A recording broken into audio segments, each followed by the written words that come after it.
Blinkered is about, it's about the issue of mental health and suicide.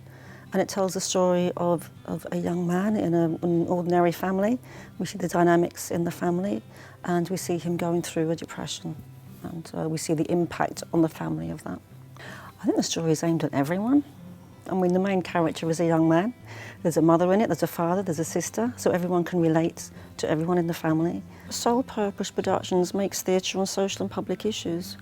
We make new theatre on social and public issues, and we aim to work with marginalised communities.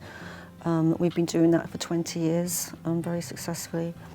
So we try to make it accessible for the audience members. They can relate to it, and so therefore the issue, which is really, it's hard to talk about, we're actually able to encourage people to talk about it because they can identify so easily with the characters.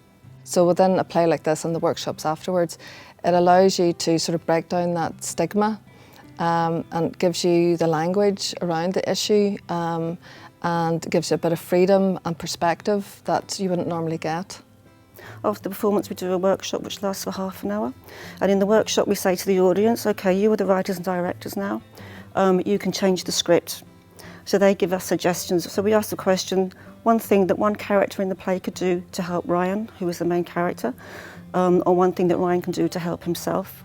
Then the actors act out the suggestions, and then the person who's working with us, who works in suicide prevention, it's a different person for different performances, then they would make comment on how would this, would this be helpful in a real life situation? Would this be useful? Would this be helpful for Ryan? Would it be helpful for the family? Yes, Sole Purpose is a theatre company that is funded by the Arts Council on an annual basis. Really important group, part of the group of theatre companies that we support year round. And obviously the work that they do in terms of socially engaged theatre and bringing issues to a wider public is hugely important, and we very much value the work that they do. I think it's really important to get the facts right, get the information right, and get the balance right between telling the story, but also it being a good piece of theatre that people can appreciate just as a good piece of theatre.